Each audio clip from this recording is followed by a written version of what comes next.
I said that to one of the conductors once. I said, do you ever break down crying while you're conducting? I said, do you ever feel like overwhelmed with what's more beautiful and what's more something that can just break you apart than a great symphony?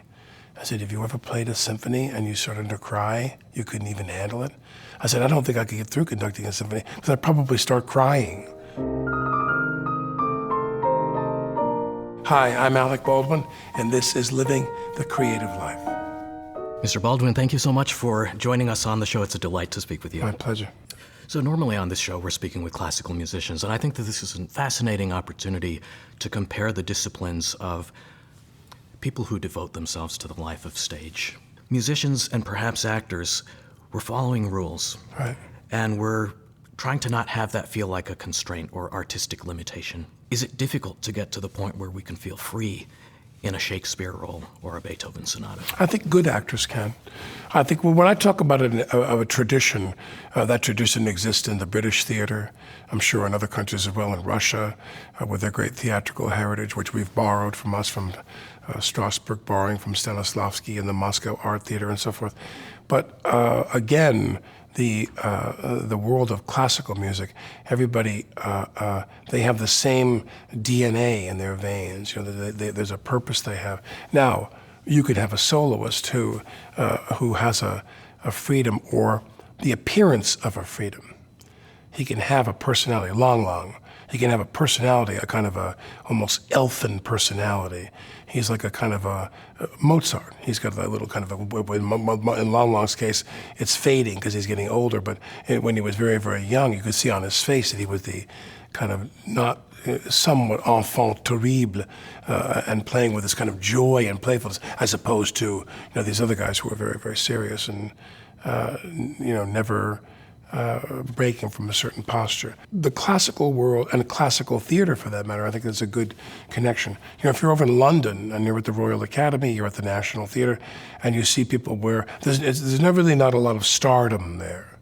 They kind of try to avoid that if they can. Now, there are stars who emerge from the British theater, obviously, Olivier Gilgood, blah, blah, blah, Burton, Tony Hopkins, and on and on and on. But when they're working, there's not, I'm told from my friends, because I never worked with those people in a theatrical production, I'm told it's much more of it's a company. They're a company, and their task is to serve this material, and it's not about someone having a different set of responsibilities because he's famous or she's famous. And that discipline, I think, holds in classical music. There might be some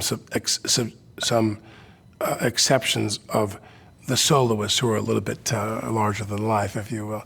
But acting is something where it's changed to an extraordinary level from when I started, when you even had like have you come in for a week. This is 30 years ago when I was really making a lot of movies, and then have you come in for a week. And in that week, you'd rehearse a little piece of the day, wardrobe fittings, camera tests. You'd sit down with the writer, what have you. You hardly ever see that anymore. I mean, only maybe like Paul Thomas Anderson might demand a week from the cast to rehearse. Someone who's really very, very strong in terms of their control of their material. I mean, I've made films where I literally will have to say to the director on the phone, I'll say, well, I'd like to come in on Saturday and maybe we'll have a bite to eat. Then I'll do the fitting on Sunday. And believe me, I'm not looking for more time away from my family. But I'll say, let's come in, because I don't want the first thing you say to me is action. Let's have a little moment prior to see the work of the right mind. And I think some people are constantly fighting to get to the rigors of the classical music world. That discipline where we're all here to serve something. It's not even about me. You've spoken to a lot of classical musicians on your podcast. Here's the thing. Do you sense that there are some common themes that come up for people who regularly face an audience? That's a very good question. Well, I think that the people I've met, mostly maestros, some musicians, some soloists, Long and Yuja and people like that. When the soloists came to Lisa Weilerstein, when the soloists come to the Phil, I get to meet them, and then we've gone off to dinner with Previn, who was very old at the time, came, and we went to dinner with him in New York, and he brought Anna Sophie Mutter came. And so I've met some of the great soloists, but probably more conductors I've met. I've gone backstage and several times, countless times actually, to meet these people. And classical music to me is something where, or in the vernacular, if you will, in more common terms, it's like the Agassi said his father told him, hit 1,000,000 balls. These people have to blow 1,000,000 notes. And when you get there and you see them all together doing this thing, albeit an intricate thing, but a thing that they're all doing their part of in support of one thing. In acting, unfortunately, not everybody is working together to do one thing. Some actors decide to go over here and do their thing, and it's not horrible, but there are occasions where people are rather undisciplined and don't see that relationship like an orchestra, where you're all there to be of service to the text, the way that a classical ensemble is there to be of service to the piece, and that sense, that focus of all of us, hoisting the same flag together. This piece is always very compelling to me. I love that idea of everyone working on something together, that they're all a part of that process. I've gone to symphonies where you could feel that the people were, and this is maybe I'm hallucinating here, or there's a chance I'm hallucinating, but you might feel that they're very cohesive as a group and interpersonally. When I go see Honeck at the Pittsburgh, that is as tight as you can possibly get. And without naming names, there's places I've gone where you felt that they were, when the show was over, they all bolted to the door and went home. They weren't really a tight group together, personally. And I've seen that a couple of times, where there was a kind of a very chilly vibe in the hall. But like Honeck, oh God, I went to do a program with the Pittsburgh a few years ago, and they were they're like a family. So I'm going to guess that between actors and musicians, there's kind of a common scenario, which is that, yes, we develop our craft, but we're also seeking the approval of our audience, and that can be sort of a double-edged sword. Most of the musicians I've spoken to have talked about a lifelong struggle with nerves.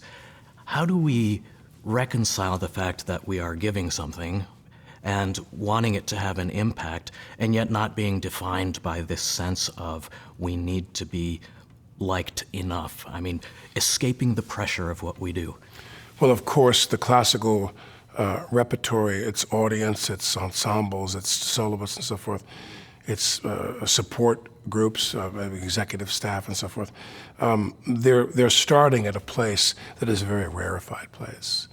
I mean, to get a seat in a major symphonic group in this country or in the world is an extraordinarily difficult thing to do. To go to the great schools and visit Curtis and Mannes and Juilliard and so forth, to just name a few, is to a Manhattan School of Music. I'm very good friends with Jim Gandry.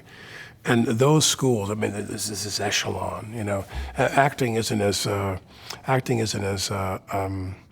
aren't as many gatekeepers. You can wind up starring in a movie and not really having very much experience as an actor or ability as an actor.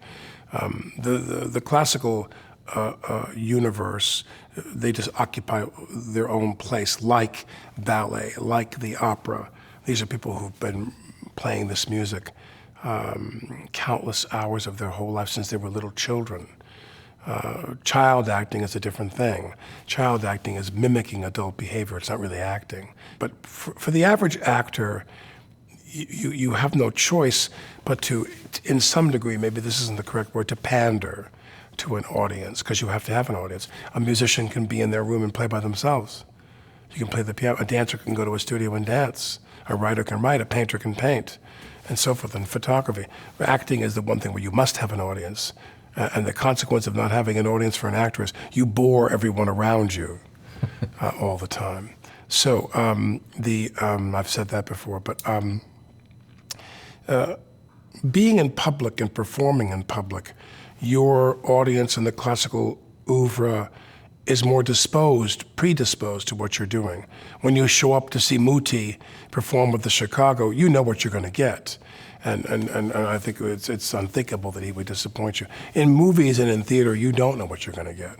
Here's a person recreating, they're doing another revival of a Tennessee Williams or O'Neill or whatever, and you kind of, you know what the piece is about, you know what the play's about, or if it's a new play, and then a movie, the same thing. You're like, you've heard a lot probably prior to what the movie's about and what kind of a word of mouth there is. But it doesn't change the fact that none of this is classical. The world we're in, obviously, is the classical music world.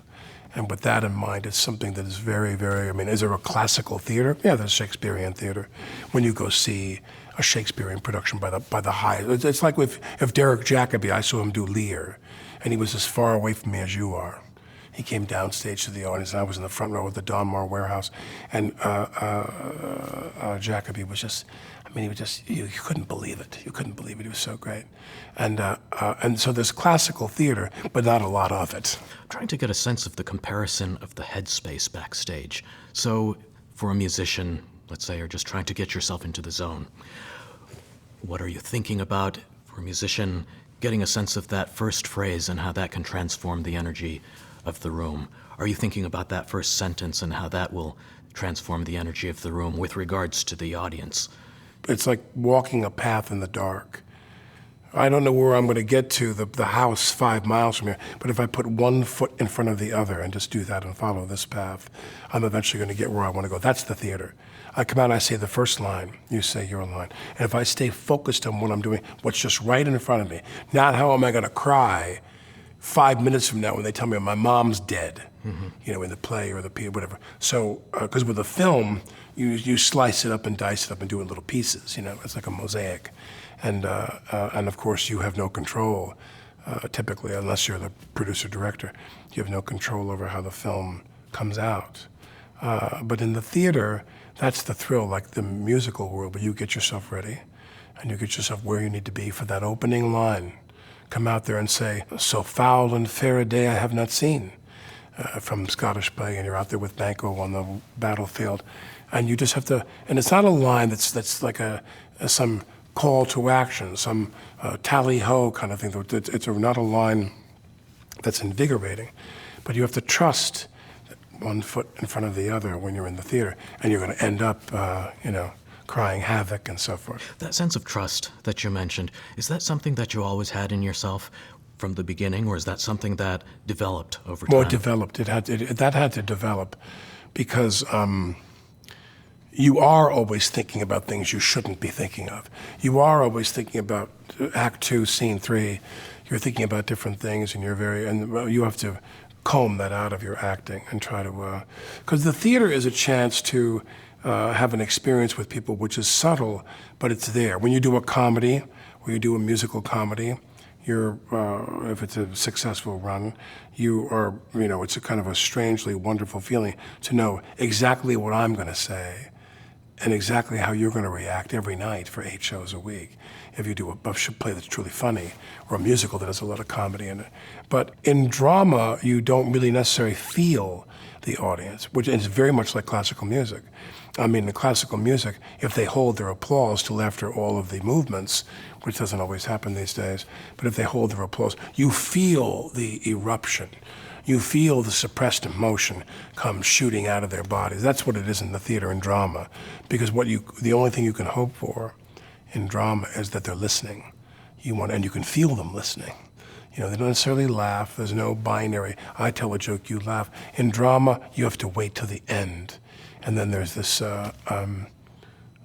explosion of emotion by the audience. You can sense the audience listening. So does that mean for you as an actor, playing off that energy while you're acting a play, but how do you recreate that sense when you're performing for the camera? I've done films with people who, face to face, in the presence of that performer, I couldn't see that they were doing anything. And you put them 40 feet wide and 20 feet high, and it's compelling how acutely they're playing the character in this very subtle way, and it's all there. I've worked with actors where I was like, wow, I don't really get anything from them. Then you see the movie and you're like, wow, they were pretty clever the way they pulled it off. But so with film, yes, it is about that economy. Yes, it is about that. But you also, the film works best when you have a good director. And not just about lenses and things like that. That's the problem today is there aren't very many good directors in terms of acting. They all go to film school and learn about lenses and cutting and editing and this side of the line and so forth, which is great because, as I always say, who's the star of every movie? And the answer is that the camera is the star of every movie. You notice how the camera team, they never rush the camera team. The director comes in with the cinematographer, and they're composing their shots, and they're talking, and they're going to do this. And the actors there, then they want the actors to come in, remember all their lines, and then get the hell out of there as fast as possible, literally, so that they can come back and go, okay, then we're going to do this and cut to this and blah, blah, blah. I think that sometimes that movie acting, and even in the theater, there's a meter to it, like music. When you play Shostakovich 10th, in my mind, there was some room for some variables, but by and large, the music's on the page and you play that music. You play it that way, and if you deviate it from a tune, because I've collected many, many downloads where you see the difference. I mean, High Tink does the Mahler Ninth Adagio, and it's 27 minutes long, and Mazel does it with the New York Philharmonic, and it's 31 minutes, 4 full minutes long. I'm not talking about applause. I mean, Mazel just wrings every drop out of that last 4 minutes. And so, and with acting, I believe, by and large, with a good material, especially classic material, if you're going to do Streetcar or you're going to do Odets or Shaw, whatever, there's a meter to it. But for film acting, you are trying to predict, if the director isn't very communicative, what other options he might want. So I'll say to the director, man or woman, I'll say, let's do it a little quicker. There might be a little character scene involved in the film that I don't want you to cut in the cutting room. And the only way we might have an attempt to save it for the film is to do it faster. When you're working on camera, you want to give that person all the options you can because no one knows what it's going to be.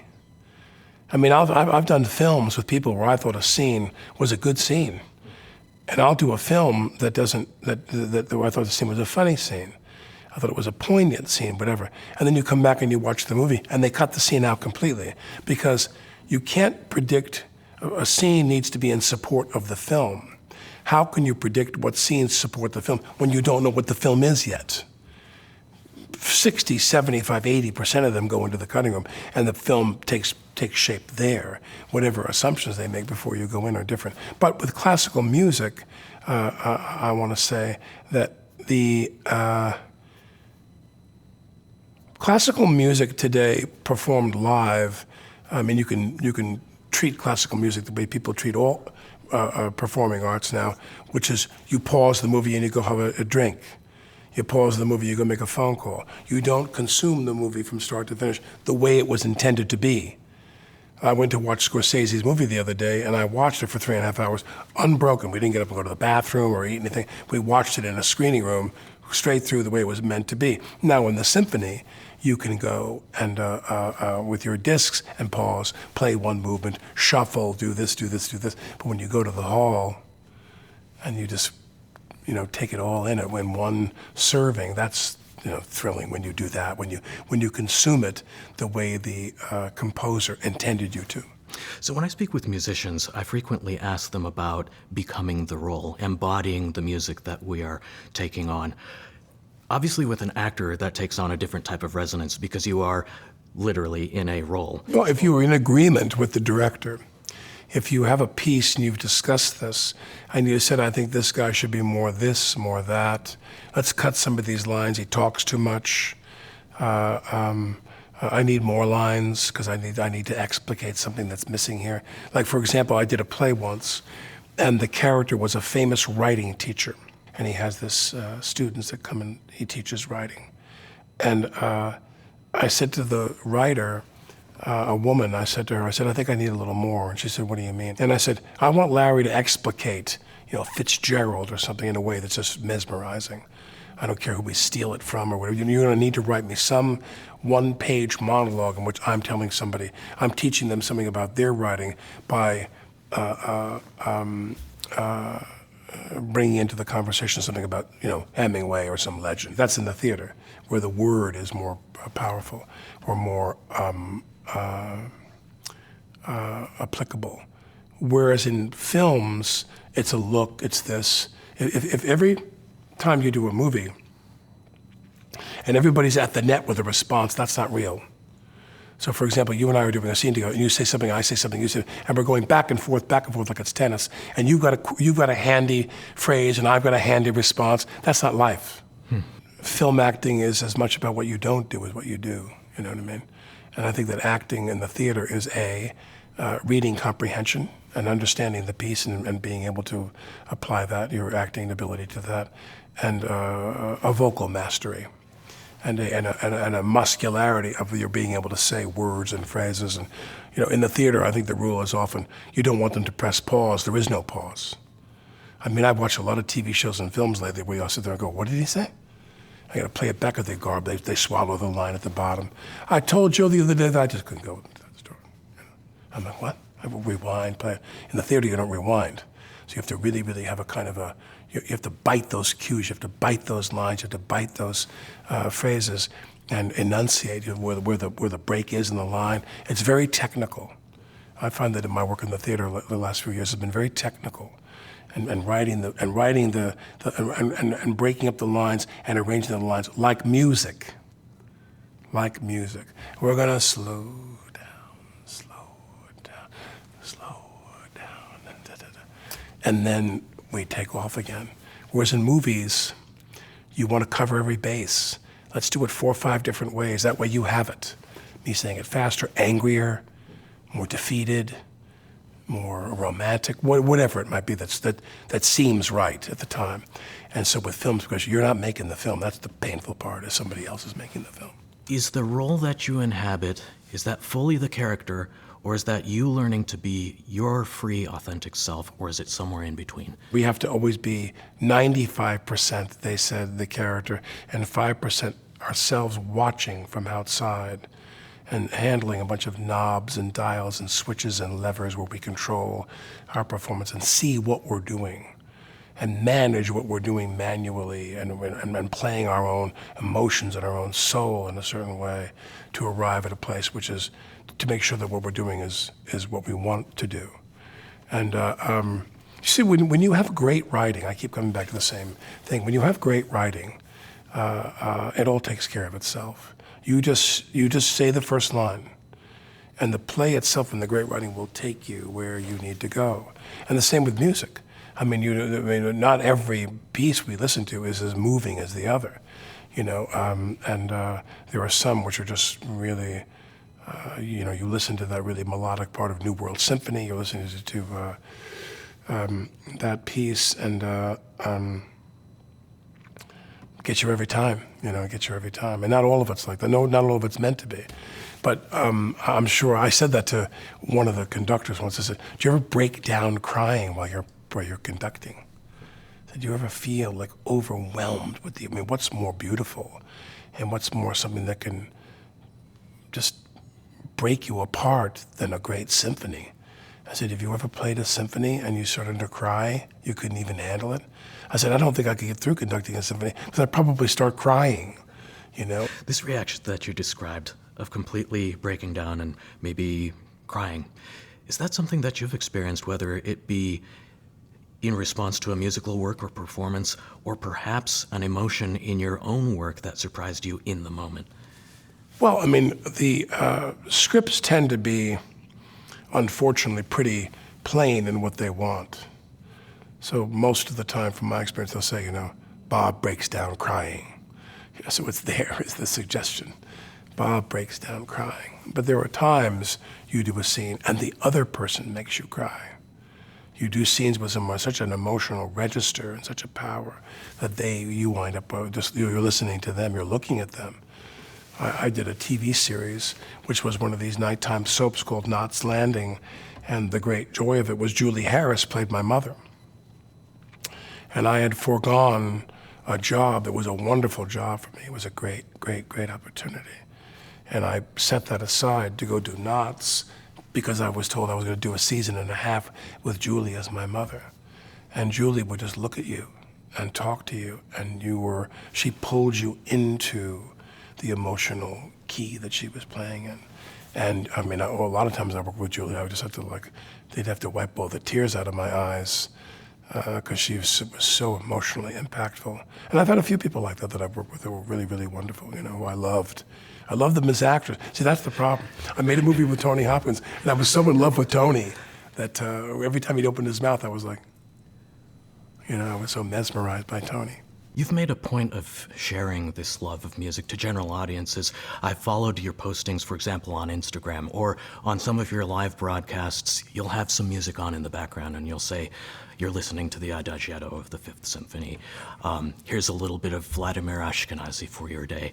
And I can just see the long list of comments from people who, I'm going to guess a lot of them have not necessarily heard a symphony, a Mahler symphony, or heard of Vladimir Ashkenazy? Well, I started by joining the board of the Phil. I was invited to join the board of the Phil by then executive director Zarin Mehta, who's Zubin's brother, obviously. And Zarin invited me to join the board. And and then I wound up doing the announcing for the Philharmonic on public radio. Because my predecessor was retiring. And then that was the beginning, truly, of my education, because where I was going to a retail store before you could download from Apple, where I was going to a retail music store like Tower Classical in Los Angeles. And I'd go there and you'd order your music and they'd tell you to come back in a week or two and pick up the discs and so forth. But when I began to do the announcing for the film, for public radio, Mark Travis, who's my producer, that was really the beginning of my education. Because he would give me the scripts, he was the writer, he's the musicologist, or one of them in-house, and he writes all the notes and all the scripts for those programs, and he's just this, he knows everything. I mean, he knows everything. Yeah. So tell me, is there a certain type of music that you grew up listening to, and what was the trajectory between that, perhaps, and then finding your way to your love of classical music? Well, I think that when I was younger, when I was a kid, it was all Beatles, Zeppelin, Who, Stones, British Invasion. I grew up on Long Island, and it was very much of there were people who, interestingly enough, were great devotees of the musicianship of those bands. I grew up with a bunch of guys who, as much as they'd like to drink beer in the woods and smoke pot and take drugs and listen to this kind of hardcore rock and roll music, they had a very keen awareness of what made Clapton Clapton, what made Pete Townsend, or Keith Richards and so forth. So they were very, very devoted. It wasn't just like snapping their head back and forth on the weekend. They were very devoted to who were the great bands and why. Jethro Tull and Moody Blues and all these things.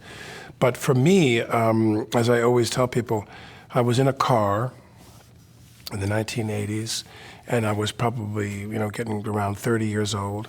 And the music that was playing on the radio at that time just did not speak to me. It was all, kind of youth-oriented. It was all, I always say, it was music like, why don't you love me? When will you love me again? Okay, you can stop loving me now.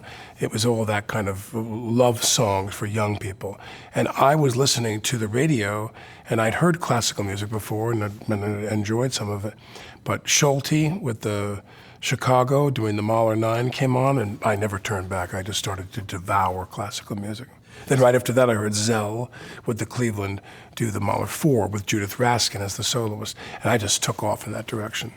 So I've noticed that Mahler seems to be a theme in your life. What is it about his symphonies and his music that really draws you so much, other than the fact that these were the first works that you might have heard? Well, I always joke and say that I'm always programming the music for my funeral. which would be Mahler 9 Adagio, Mahler 5 Adagio, some pieces from 6 and 5 and so forth, Pathétique from Tchaikovsky, and on and on and on. But I like the more darker, sonorous music. And in fact, I like Mozart, but I don't love Mozart because it's a little too chirpy for me, And anything that has an adagio, Isle of the Dead from Rachmaninoff, anything that's very overly romantic, So, and energetic. I mean, I love the opening of the Mahler 6. My favorite Mahler 6 I have is Lauren Mazel with the Philharmonic. It might be his 6th, or it might be Previn. I remember. I have probably, of the ones I love, of all the pieces I love, I probably have like 8 or 10 different versions of them. Leif Segerstrom doing the Mahler 9. I probably have like about 12 Mahler 9s, Haitink, Bernstein, and so forth.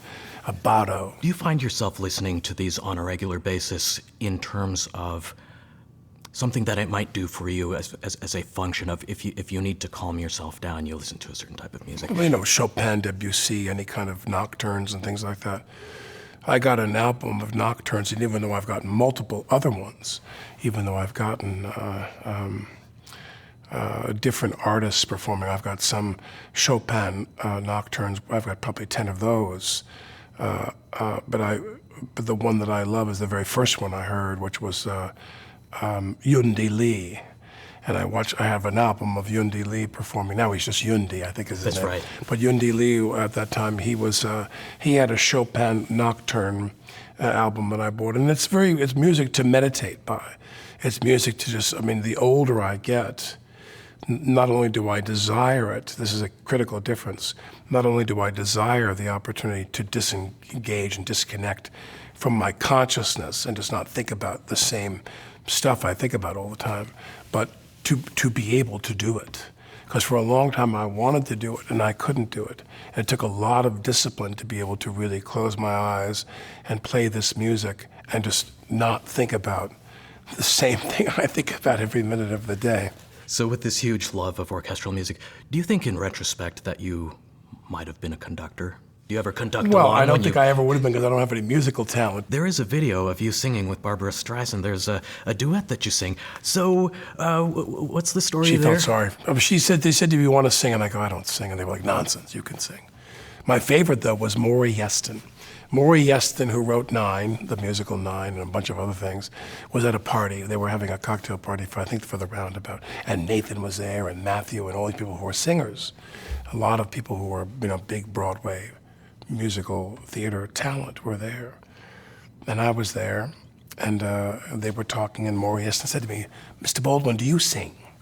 And I said, no. When I try to sing, it's a federal crime. And he said, nonsense, Mr. Baldwin. He goes, of course you can sing. And he says, I'll tell you, Dustin Hofmann was going to work with me, and he said he couldn't sing. And so I said to him, sing Yankee Doodle Dandy in the voice of Jimmy Durante. I'm a Yankee Doodle Dan, whatever it is. And he does it, Yeston. And he goes, sing it for me. And I do it. He goes, now I want you to sing Happy Birthday in the voice of Louis Armstrong. Happy birthday to you.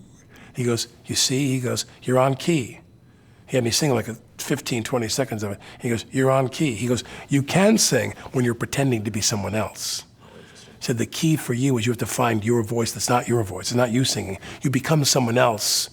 It was inspiring for me to pass on to other people because whenever I teach an acting class, guest teach, which I do a lot less of now, but whenever I do that, I say to them, learn to sing. Learn to sing. Don't leave one half of the job opportunities in the theater business behind because you can't sing. And don't leave one half behind that are fun. I mean, what's more fun than doing a musical and going out there and singing all these songs and so forth? So I say to these acting students, you must try, no matter how doubtful you are, you must learn to sing. How do we get good at the craft of comedy in a world that has so much tragedy? People would say to me, I can't tell you how much I needed to laugh during this time. When I did Trump, on SNL, which was not some life goal of mine, but people who were very, very impacted by Trump's election, they'd write to me and say, God, I needed to have some break and some laughs there. I mean, you realize that comedy has a tremendous place in people's lives. It is a very vital function in people's lives. But answering your question more straightforward, how do you get funny? You got to be blessed with people who can write. Like when we did 30 Rock, they were the best comedy writers in the business. They won every award 5 times. And it was really a joy to work with them, because I'm not funny. I can say lines in a funny way, but I can't do what they do. Comedy is about writing. You got to be able to write that stuff. And I mean, Tina and all those people, I've said this 1,000 times, and that is, there just was nobody like them. In life in general, what's giving you hope and inspiration these days in looking forward to the future? That's an easy answer for me, because I got 7 kids. I have 8 kids, my older daughter, and my wife and I got remarried. My wife and I had 7 children in 10 years.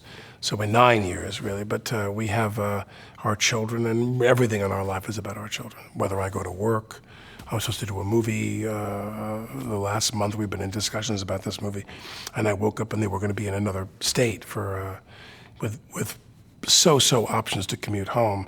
I was going to be away for a month, and I realized that, you know, who I am now, the notion of being away from my family for a month is out of the question. So I pulled out of the movie. And everything I do, I try to stay in New York or nearby, or it's a commute or a drive. I'd rather have my emotional indulgences and my emotional nutrition come to me from my family and my kids. Because a lot of people get hooked on playing it. And for me, I'm like, I like acting every now and then, but I hate leaving home now, so there's that. Mr. Baldwin, Yeah, thank you so much.